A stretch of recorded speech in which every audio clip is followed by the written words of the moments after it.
Assalamu alaikum everyone, welcome to this channel. And today I'm super duper excited. Do you know why? Because today in this video I'm going to teach you this 5 simple amazing structure, and you can make 5 lakh sentence by using this 5 structure. Okay, hey, excuse me, are you new over here? Do subscribe my channel and like the video and share the video with your friends. Okay, don't forget to do it. Well, so let's start the video. I'm super duper excited today. Do you have 5 minutes? Just continue this class and I am going to teach you, and I can guarantee you can improve your speaking English by this 5 structure. Without this structure you cannot speak English fluently. Okay, so let's start the video. So number one হচ্ছে ready to means কি? ready to means হচ্ছে প্রস্তুত, কোনো কিছু করতে প্রস্তুত, তখন আমরা কি বলবো? ready to। যেমন আমি যদি বলি যে আমি ইংরেজি শিখতে প্রস্তুত, সেটা কিভাবে বলবো? সেটা হচ্ছে very simple. Hey, don't worry about that, I'm here to teach you. Well, so continue this class. So ready to আমি ইংরেজি শিখতে প্রস্তুত কিভাবে লিখবো? I am ready to learn English. I'm ready to learn English. এই যে I am ready to learn English, ভাই তোমার ফোকাস কয়টা জায়গায় রাখবা? 2টা জায়গায়। নাম্বার 1 তুমি এই জায়গায় ফোকাস রাখবা, আর হচ্ছে এই জায়গায় ফোকাস রাখবা, দ্যাটস ইট। এই 2টা জায়গায় যদি তুমি ফোকাস রাখো, দ্যাটস ইট, তোমার আর কোনো কাজ করতে হবে না। প্রথমত কি, এই যে রেডি টু, এই রেডি টুর আগে আমাদের এখানে একটা হেল্পিং ভার্ব ব্যবহার করতে হবে, সেটা হচ্ছে বি ভার্ব ব্যবহার করতে হবে। তারপর এই যে এই জায়গায় আমরা ভার্বের বেস ফর্ম ব্যবহার করব, মানে যেইটা দিয়ে ভার্বের জন্ম হয়েছে এইটাই আমরা এখানে ব্যবহার করব। এই 2টা কাজ যদি তুমি করতে পারো, দ্যাটস ইট। এই রেডিটি দিয়ে তুমি not only 1 লাখ সেন্টেন্স তুমি বানাতে পারবে, শুধু এই ভার্বগুলো চেঞ্জ করে। আর এইখানে তুমি হেল্পিং ভার্ব চেঞ্জ করে। কিভাবে তুমি হেল্পিং ভার্ব চেঞ্জ করবা? এখন আমি বললাম যে তুমি ইংরেজি শিখতে প্রস্তুত, তখন তুমি কিভাবে লিখবা? ইউ তখন তুমি এইভাবে লিখতে পারো যে you are ready to learn English. You are ready to learn English. এই যে you are ready to learn English, এখানে ইউ কেন আমরা আর ব্যবহার করলাম? কারণ হচ্ছে আমাদের সাবজেক্ট হচ্ছে ইউ। যখন সাবজেক্ট ইউ হবে সেকেন্ড পারসন, তার সাথে আমরা কি ব্যবহার করব? আর ব্যবহার করব। আর এখানে কি লার্ন, এখানে হচ্ছে ভার্বের বেস ফর্ম, মানে ভার্বের B1 আমাদের ব্যবহার করতে হবে রেডি টুর পরে। সো রেডি টুর পরে আমরা সব সময় একটা কাজ করব, সেটা হচ্ছে ভার্বের বেস ফর্ম দিয়ে দিব, যেটা দ্বারা ভার্বের জন্ম হয়েছে এটাই। এখানে কোনো এস, ইএস, আইএনজি, ইডি এরকম কোনো কিছুই তোমার করতে হবে না। যেটা দিয়ে ভার্বের জন্ম হয়েছে ঠিক ওইটা বসায় দাও, দ্যাটস ইট, আর কিছুই লাগবে না। So I am ready two learn English, I am ready to go to school, I am ready two play football, I am ready to play cricket, I am ready two drive the car. So এই যে ready টুর পর সবসময় আমরা কি ব্যবহার করবো? ভার্বের base form ব্যবহার করবো। আর হচ্ছে সুপার ডুপার এক্সাইটেড কথা হচ্ছে এটা যে তুমি এইখানে ভার্বের মানে রেডি টুর আগে যেটা ব্যবহার করবা সেটা হচ্ছে বি ভার্ব। এখন বি ভার্ব কোনগুলো ব্যবহার করবা? সেটা হচ্ছে সাবজেক্টের উপর ভিত্তি করে এম, ইজ, আর যদি তুমি অতীতের কথা বলো তখন তুমি এটা বলতে পারো যে ওয়াজ ওয়্যার।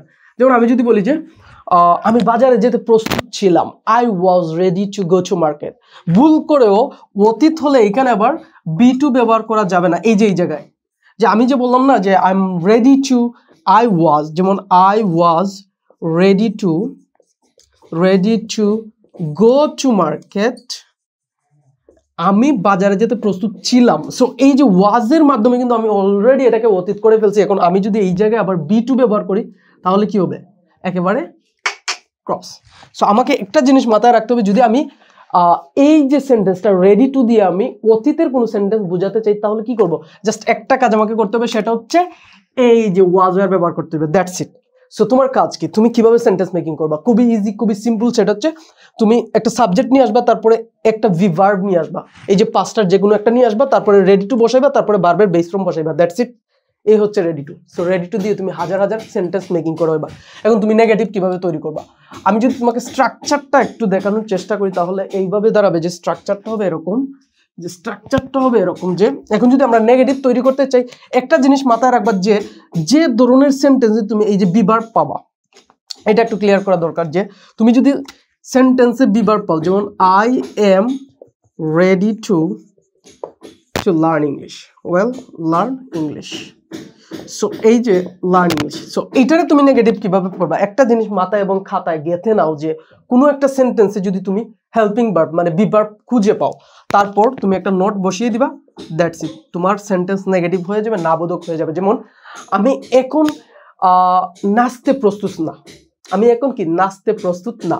সো কি বলবো, I am not ready to dance right now, I am not ready to dance right now, is it possible? No, it's not possible. তারপর হচ্ছে আমি এখন বিয়ে করতে প্রস্তুত না, বিকজ আমি তো এখনো ছোট অনেক, তাই না?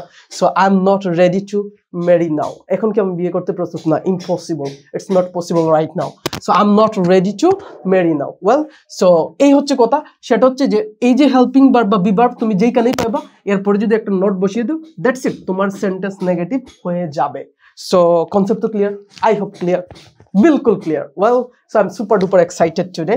সো দেন আমরা যেটা করবো পরেরটা হচ্ছে, সো এটা তো বুঝতে পারছি তাই না, যে আমরা কিভাবে নেগেটিভ সেন্টেন্স তৈরি করবো। সেটা হচ্ছে এই যে এইখানে আমরা যেটা রাখবো সেটা হচ্ছে, যদি আমরা একটা স্ট্রাকচার দেখি, যেমন সাবজেক্ট প্লাস এই যে বি ভার্ব থাকবে, বি ভার্ব থাকবে প্লাস হচ্ছে ভার্বের V one plus object. So এটা হচ্ছে আমাদের যে স্ট্রাকচার। আর যদি আমরা নেগেটিভ করি, এই বি ভার্বের পর আমরা কি করব, নোট বসিয়ে দিব, দ্যাটস ইট, নোট বসিয়ে দিব। সো তারপর এইবল টু, এইবল টু মানে কি, সক্ষম, আগেরটার মতো সেম।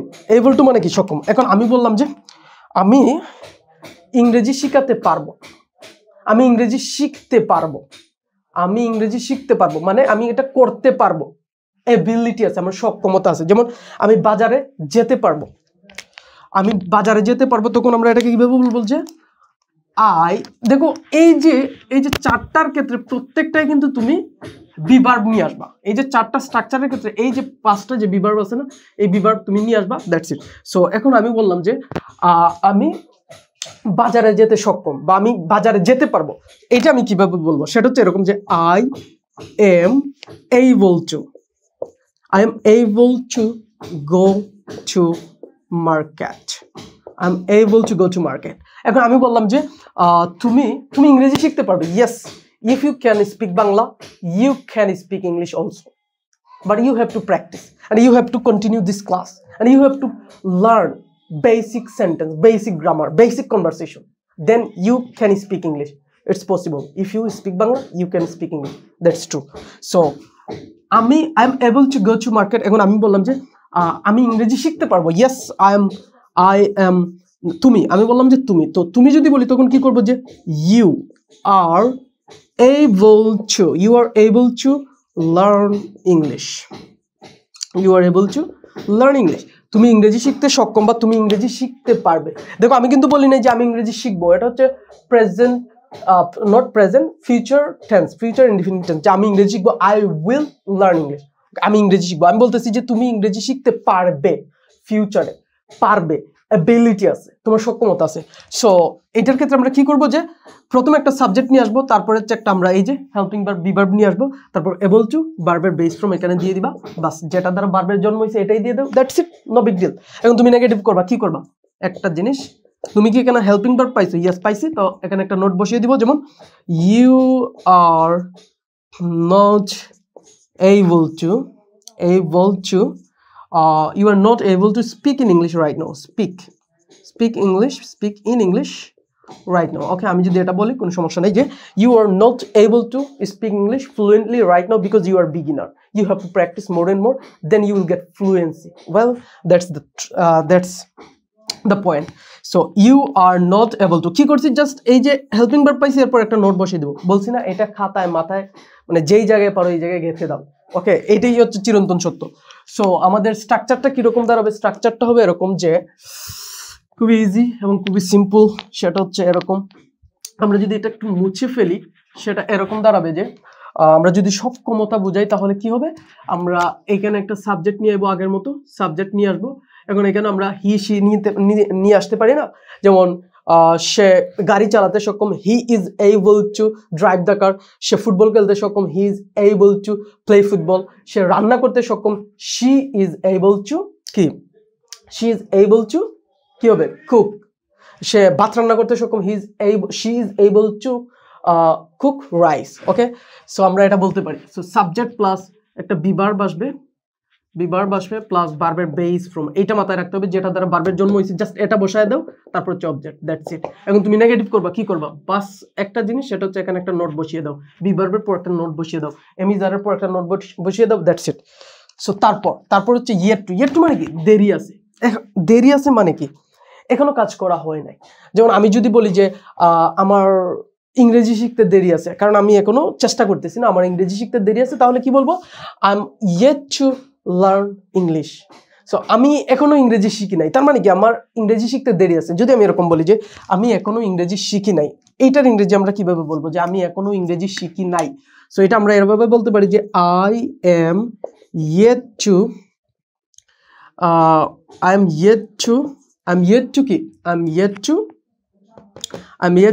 learn English.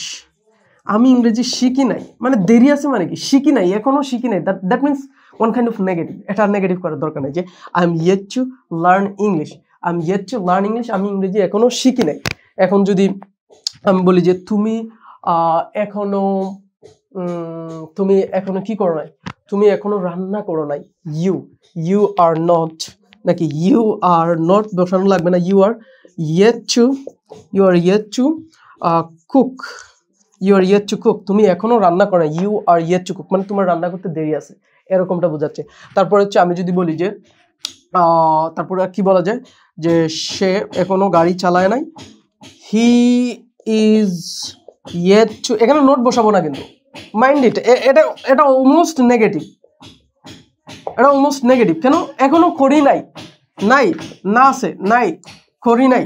সো এখানে যদি আমরা এটা চিন্তা করি যে he is not yet to, that's রং। যদি তুমি নট yet to দিও তখন এটা পজিটিভলি আনসার দিবে যে সে করে নাই, এখনো করে নাই, করে ফেলছে, এরকমটা হবে। So he is yet to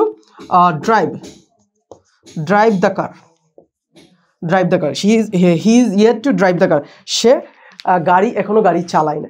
so এইটা আর নেগেটিভ করার দরকার নেই, তুমি এইটা এইভাবেই করো যে সে এখনো কোনো কিছু করে নাই, করতে দেরি আছে, এরকম সেন্টেন্স জাস্ট কি করবো আমরা yet to ব্যবহার করব। সেখানে হচ্ছে এরকম বসবো যে সাবজেক্ট প্লাস একটা বিভার্ব তো আসবে অবশ্যই, যে এম ইজ আর এগুলো আসবে, বিভার্ব আসবে, প্লাস হচ্ছে yet to আসবে। সরি এইখানে আমরা একটা জিনিস মাথায় ফেলে রাখছি, সেটা হচ্ছে রেডি টু। এই যে ভার্বের আগে কিন্তু আমরা এখানে রেডি টু দিব, হ্যাঁ, রেডি টু, তারপর হচ্ছে ভার্বের বি1, তারপর হচ্ছে অবজেক্ট। ওয়েল, এটা একটু কারেকশন করে নেই, সরি ফর দ্যাট। তারপর হচ্ছে এবল টু, তারপর হচ্ছে ভার্বের বি1 প্লাস অবজেক্ট। ওকে, সো এটা একটু কারেকশন করে নিই। আর হচ্ছে এখানে হবে কি yet to প্লাস হচ্ছে ভার্বের B one plus object. Okay, that's it. So এই জিনিসটা আমাদের একটু মাথায় রাখতে হবে যে সাবজেক্টের পরে একটা বিভার্ব আসবে, তারপরে হচ্ছে yet to আসবে, এবল টু আসবে, রেডি টু আসবে, তারপর ভার্বের বি1 আসবে, যেটা হচ্ছে ভার্ব দ্বারা জন্ম হয়েছে এটাই আসবে। এখানে কোনো ইয়েস কোনো আইএনজি ইডি কোনো কিছুই নাই ভাই, এত টেনশন করার কিছু নাই। জাস্ট কি করবো, ভার্বের বেস ফর্মটা বসিয়ে দিব, দ্যাটস ইট। সো তারপর হচ্ছে অবজেক্ট, সো দ্যাটস ইট। তারপর হচ্ছে গুড এট, মানে কোনো একটা কিছুতে দক্ষ। সো এখানে আবার দুই ধরনের সেন্টেন্স মেকিং করা যায়। একটা হচ্ছে যে আমি যদি বলি যে আমি গণিতে দক্ষ, I am good at in math, I am good at in English, আমি ইংরেজিতে দক্ষ, I am good at in English. আমি রান্না করতে দক্ষ, আমি রান্না করতে দক্ষ। সো আমি রান্না করতে দক্ষ, I am good at cooking, ঠিক আছে, I am good at cooking. আমি গাড়ি চালাতে দক্ষ, I am good at driving the car. আমি ইংরেজি শিখতে দক্ষ, আমি ইংরেজি শিখাতে দক্ষ, I am good at teaching you guys in English well. So এটা বলতে পারি। সো আমি যদি বলি যে আমি ইংরেজিতে দক্ষ, তখন কি বলবো যে আই এম, দেখো একটা বিভার্ব আসবে, I am good at in English. Okay, so একটা জিনিস মাথায় রাখবো, যখন আমরা এই যে গুড এটের পর যদি আমরা কোনো একটা অবজেক্ট নিয়ে আসি, সরাসরি কোনো একটা অবজেক্ট যদি আমরা সরাসরি নিয়ে আসি, যদি ভার্ব না নিয়ে আসি, তখন আমরা এখানে জাস্ট গুড এটের পরে এটা বসিয়ে দিলে আমাদের হয়ে যাচ্ছে। আর যদি আমরা বলি যে আমি রান্না করতে দক্ষ, তখন কি বলতে পারি যে I am good at cooking. কেন হয়েছে, দ্যাটস দ্য কোয়েশ্চেন। দেখো এই যে একটা বিভার্ব তুমি নিয়ে আসলা, এটা ঠিক আছে, গুড এট, এই যে এট একটা প্রিপোজিশন, এই এট প্রিপোজিশনের কারণে আমরা যদি কোনো একটা প্রিপোজিশন যদি থাকে, তারপরে যদি আমরা একটা অ্যাকশন ভার্ব নিয়ে আসি, তাহলে ওই প্রিপোজিশনের পর আমাদের আইএনজি বসাতে হবে উইদাউট টু ব্যতীত। এই যে এখানে তো টু প্রিপোজিশন আছে, তাই না? এই টু প্রিপোজিশন হলে এই টু প্রিপোজিশনের পর আমরা সবসময় ভার্বের বেস ফর্ম দিতে পারি। এই উইদাউট টু মানে টু ছাড়া যত ধরনের প্রিপোজিশন আছে, এরপরে যদি কোনো একটা ভার্ব আসে অ্যাকশন ভার্ব, তখন তার সাথে আমাদের অবশ্যই আইএনজি দিতে হবে। You bound to give ING, তোমাকে অবশ্যই মানে কি আইএনজি দিতে হবে। So I am good at cooking, তখন আমি যদি বলি যে সে গাড়ি চালাতে দক্ষ, he is good at driving the car. সে আর কি বলতে পারি যে সে ফুটবল খেলতে দক্ষ, he is good at playing football. তারপরে আমি যদি বলি যে সে কথা বলতে দক্ষ, he is good at speaking, he is good at speaking. আর যদি বলো যে সে গণিতে দক্ষ, সে ম্যাথে দক্ষ, তারপরে সে ফিজিক্সে দক্ষ, তখন হবে শি ইজ গুড এট অথবা হি ইজ গুড এট ইন দিয়ে তারপরে আমরা ওই সাবজেক্টটা বসিয়ে দিব, এখানে জাস্ট অবজেক্টিভ ফর্ম বসবে।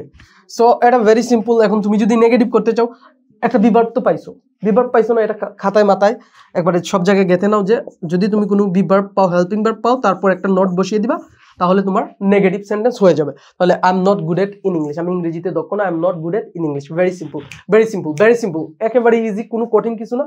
তারপর যদি তুমি এখানে একটা নোট বসিয়ে দাও যে I am not good at cooking, আমি রান্না করতে দক্ষ না। I am not good at speaking English, আমি ইংরেজিতে কথা বলতে দক্ষ না। I am not good at driving the car, আমি গাড়ি চালাতে দক্ষ না। I am not good at talking with you, আমি তোমার সাথে কথা বলতে দক্ষ না। I am not good at taking your class properly, আমি তোমাদের ক্লাস প্রপারলি নিতে দক্ষ এখনো হতে পারি নাই। Please please please please hey excuse me, just pray for me, and একটা কমেন্ট করবে এবং লাইক তো অবশ্যই দিবে, and don't forget to subscribe my channel. Okay, এটা হচ্ছে request. So I am not good at cooking, I am not good at teaching. So এভাবে আমরা হাজার হাজার বাক্য বানাতে পারি। সো এটা হচ্ছে কথা। সো এটা খুবই ইজি ছিল আমাদের জন্য। সো আমরা কিন্তু এভাবে হাজার হাজার লক্ষ লক্ষ বাক্য বানাতে পারি। কিন্তু এই যে আরেকটা ছিল আমাদের যে নিড টু মানে কি দরকার, এটা আরো সহজ। নিড টু মানে কি দরকার, নিড টু মানে কি দরকার, দেখো একেবারে ইজি সিম্পল। সেটা হচ্ছে আমরা যদি বলি যে, আমি যদি বলি যে আমার ইংরেজি শেখা দরকার, I need to learn English, তাই না? I need to learn in English বলা যায়। I need to learn in English অথবা I need to learn English, preposition দিলেও দেওয়া যায়, না দিলেও। Okay, I need to learn English. Okay, I need to learn in English, আমার ইংরেজি শেখা দরকার। সো এই যে নিড টু আছে না, সো এইখানে একটা জিনিস মাথায় রাখবো, সবচাইতে ইম্পর্টেন্ট, যে আগের গুলায় আমরা কি করছি, এখানে একটা করে বিভার্ব আনছিলাম, বাট এই যে নিড টুতে আমরা কখনোই কি বিভার্ব নিয়ে আসবো না, দ্যাটস দ্য পয়েন্ট। সো এটা হচ্ছে কথা, যে আমরা নিড টু এর ক্ষেত্রে কোনো হেল্পিং ভার্ব নিয়ে আসবো না। সো আমি যদি বলি এখন যে আমি ইংরেজি কি বলছি, যে আমার ইংরেজি শেখা দরকার, ঠিক আছে, I need to learn English. আমার বাজারে যাওয়া দরকার, I need two go to market. আমার স্কুলে যাওয়া দরকার, I need two go to school. আমার পড়া দরকার, আই নিড টু স্টাডি। আমার কি করা দরকার, আমার রান্না বান্না করা দরকার, আই নিড টু কুক। তারপর হচ্ছে আমার গাড়ি চালানো দরকার, I need to drive the কার। তার কি করা দরকার, রুম পরিষ্কার করা দরকার। হি নিড টু নাকি নিডস টু, এই জায়গায় একটা ইম্পর্টেন্ট, যে তুমি যদি এখানে ইউ বলো তাহলে কোনো সমস্যা নাই, যে ইউ নিড টু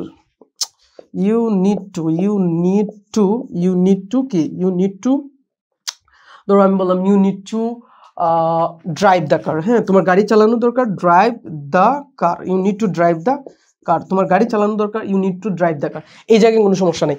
সমস্যা কোন জায়গায় হবে, যখন আমি বলবো যে তার গাড়ি চালানো দরকার, তখন তুমি কিভাবে বলবা?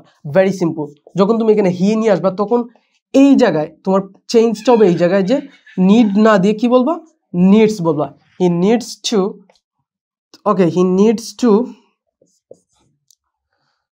কি হবে, drive the car, he needs two drive the car.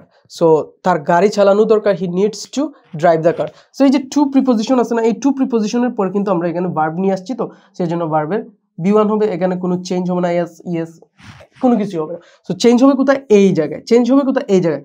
He needs two drive the কার। এবার আমি যদি বলি যে তার রান্না করা দরকার, তখন কি করব, শি কি হবে, বাস নিডের পরে এস লাগাই দেব। কারণ কি, এখানে এই যে he, she, it, my friend, your name, মানে লাইক বদরুল। সো এ ধরনের নাম যদি থাকে, তখন আমরা কি বলতে পারি, যে শি হলে নিডস দিব। এ ধরনের নাম থাকলে মানে কি, থার্ড পারসন সিঙ্গুলার নাম্বার থাকলে আমরা কি করব, একটা এস বা ইয়েস যুক্ত করে দিব। তাহলে he needs to cook, he needs to cook, তার sorry for that, he needs to cook biryani, তার বিরিয়ানি রান্না করা দরকার, ঠিক আছে। সো এভাবে কিন্তু বলতে পারি। সো ইম্পর্টেন্ট বিষয় হচ্ছে, সো এইটাকে যখন আমরা নেগেটিভ করব, দ্যাটস দ্য কোয়েশ্চেন। এইটাকে যদি আমরা নেগেটিভ করি তখন আমরা কিভাবে করব? Very very common question. So কারণ এখানে তো আমাদের কোনো কি বিভার্ব আছে? লুক এট দ্য বোর্ড, এখানে কোনো বিভার্ব আছে? নাই। এখানে যেহেতু বিভার্ব নেই, তাহলে আমরা এটাকে নেগেটিভ কিভাবে করব? ভেরি সিম্পল, এটাও খাতায় মাথায় একেবারে সব জায়গায় গেঁথে নাও। সেটা হচ্ছে, যদি তুমি এরকম কোনো কিছু পাও যেটা হবে ভার্ব থাকবে এখানে, সো এরকম যদি কোনো কিছু পাও তাহলে ভেরি সিম্পল, তুমি এটাকে কি করবা? একেবারে ইজি। সেটা হচ্ছে, তুমি এই যে ভার্ব আছে না, এই ভার্ব যদি শুধু পাও কোনো অক্সিলারি ভার্ব বা হেল্পিং ভার্ব ছাড়া, সরাসরি ভার্ব, সেক্ষেত্রে তুমি একটা জিনিস করবে, সেটা হচ্ছে ডু নট অথবা কি করবা, ডাজ নট ব্যবহার করে নেগেটিভ করবা। কি করবা? এই যে ডু নট অথবা ডাজ নট ব্যবহার করে নেগেটিভ করবা। আমি জানি না দেখা যাচ্ছে কিনা, board unclear. Say do not অথবা ডাজ নট ব্যবহার করে তুমি নেগেটিভ করবা। সো এখন তোমাকে বললাম যে তার গাড়ি চালানো দরকার নাই, তাহলে কি বলবো? হি হবে। হি কি থার্ড পারসন সিঙ্গুলার, যার কারণে আমরা কি ব্যবহার করবো? ডাজ নট ব্যবহার করবো। কি ব্যবহার করবো না? ডু নট ব্যবহার করবো না, কারণ হি হচ্ছে থার্ড পারসন সিঙ্গুলার। আই এর সাথে ডু নট করবো। যেমন, তোমার সময় নষ্ট করার দরকার না, you don't need to waste your time. তোমার এটা করার দরকার নেই। তোমার হচ্ছে আর কি করার দরকার নাই, তোমার এখন ফুটবল খেলার দরকার নাই। ইউ নিড নট না হয়ে কি হবে? ইউ ডোন্ট নিড টু কি হবে? যখন আমরা এটাকে মডালসে ব্যবহার করবো তখন আমরা নিড নট ব্যবহার করবো। এটা আমরা অন্যদিন দেখবো, আজকে এটা মেইন ভার্ব হিসেবে ব্যবহার হচ্ছে। So you don't need to play football. So আশা করি এই ক্লাসটা বুঝতে পেরেছো। অনেক টাইম হয়ে গেছে। সো 5 মিনিটের কথা বলে হয়তো তোমাদের 10 মিনিট বা 15 মিনিট নিয়ে নিছি। সো এটা খুবই ইম্পর্টেন্ট একটা ক্লাস ছিল। So if you like this video, hey, excuse me, if you like this video, don't forget to share this video with your friend, and don't forget to subscribe my channel. Do subscribe and let me know in the comment you are subscribed my channel. Thank you everyone. Assalamu alaikum.